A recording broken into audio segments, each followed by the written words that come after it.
జీవితంలో వైరాగ్యం అనే దాన్ని యువతరం నెగటివ్ క్వాలిటీగా భావించకండి, అది పాజిటివ్ క్వాలిటీ. జిడ్డు కృష్ణమూర్తి గారు లాంటి మహాతత్వవేత్తని జీవితంలో సుఖంగా ఉండాలంటే ఏం చేయాలని అడిగారు. ఏమీ అక్కర్లేదు, జీవించండి అన్నాడు ఆయన. ఏమీ అక్కర్లేదు, జీవించండి. I don't want anything but I live. ఇది జీవించడమే జీవిత లక్ష్యం.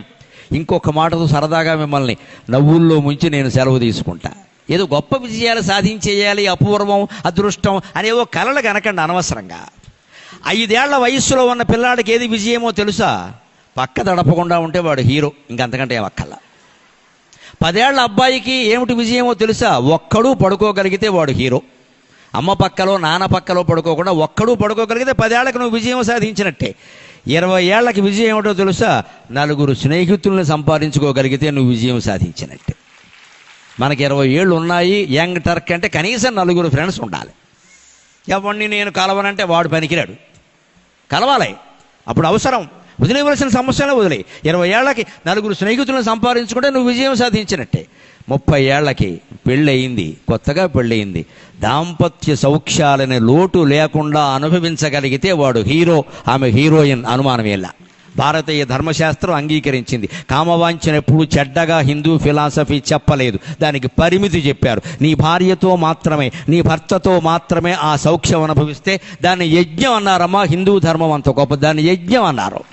కామవాంఛనలో, హిందూ మతంలో కామవాంఛను నిందించకపోగా చతుర్విధ పురుషార్థాల్లో ఒకటి ధర్మం, అర్థం, కామం, మోక్షం. దాన్ని పురుషార్థాల్లో ఒకటి కింద పెట్టారు. ఎందుకంటే మనిషికి అనివార్యమైంది కామవాంఛ. అది ధర్మంగా తీర్చుకో, తప్పే ఉంది. ధర్మావిరుద్ధో భూతేషు కామోస్మి భరతర్షభ, భగవద్గీతలో చెప్పిన మాట. అందుకని 30 ఏళ్ల వయస్సుకి విజయం ఏమిటంటే అన్ని రకాల శృంగార భోగాలని సమర్థంగా అనుభవించగలిగితే ధర్మంగా వాడు విజయం సాధించినట్టే. 40 ఏళ్ల వయస్సులో విజయం ఏమిటో తెలుసా? తర్వాత జీవితానికి కూడా సరిపడగా అప్పుడే సంపాదించాలి డబ్బు, అదే విజయం సాధించినట్టు లెక్క. ఇక్కడి నుంచి చూడండి, మళ్ళీ అడ్డం తిరుగుతుంది విజయాల పద్ధతి. 50 ఏళ్లకి విజయం ఏమిటో తెలుసా? 40 ఏళ్లదే 50 ఏళ్లకు కూడా. ఇంకా సంపాదించే వయస్సులోనే ఉన్నావు, రిటైర్ అవ్వాలా. అందుకని జీవితానికి సరిపడా డబ్బు సంపాదించు, అదే విజయం. 60 ఏళ్లకి ఏమిటో తెలుసా విజయం అనేది? 30 ఏళ్ళు అనుభవించిన భోగాలన్నీ ఇప్పుడు అనుభవించలేకపోయినా కాస్త వాటి గురించి సరసంగా మాట్లాడుకునే రసజ్ఞతైనా ఉండాలి. 60 ఏళ్లకి విజయం అంటే అదే. అన్నీ ఉడికిపోయిన తోటకూర కాళ్ళ ఉండాల్సిన అవసరం ఏం లేదు. అలాగే 70 ఏళ్లకి విజయం ఏంటో తెలుసా? 20 ఏళ్లప్పుడున్న 4 స్నేహితుల్ని 70 ఏళ్ల వరకు మిగుల్చుకోగలిగితే నువ్వు ఘన విజయం సాధించినట్టే. 20 ఏళ్లప్పుడు ఎప్పుడో కాలేజీలో నీకు పరిచయమైన 4 స్నేహితులు 70 ఏళ్ల వరకు నీతో ఉన్నారు అంటే నువ్వు గొప్ప హీరో, అనుమానమేం లేదు. ఇంకా వాళ్ళతో ఎంత మంచిగా ఉంటే ఉంటారండి, స్నేహం తెగిపోలేదు. 20 ఏళ్లది 50 ఏళ్లకి విజయం. ఈ 4 70 ఏళ్ల వరకు వినిపించుకోగలగాలి. 80 ఏళ్లకి విజయం ఏమిటో తెలుసా? మళ్ళీ ఒంటరిగా పడుకోగలిగితే విజయం సాధించినట్టే. 85 ఏళ్లకి విజయం ఏమిటో తెలుసా? మళ్ళీ పక్క తడపకుండా ఉంటే విజయం సాధించినట్టే.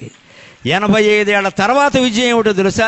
జీవించి ఉండడమే విజయం, ఇంకా వేరే విజయం ఏది అక్కర్లేదు. ఏ వయస్సుగా విజయం ఉంది. అందుకని మన ప్రసంగానికి మనం పెట్టుకుంటున్న పేరు జీవించడమే జీవిత లక్ష్యం. Living is the aim of life, living is the objective of life. జీవించడమే, ఆనందంగా జీవిస్తాం, ఎవరిని మనం మోసం చెయ్యం, కానీ మనం మోసపోకుండా చూసుకుంటాం.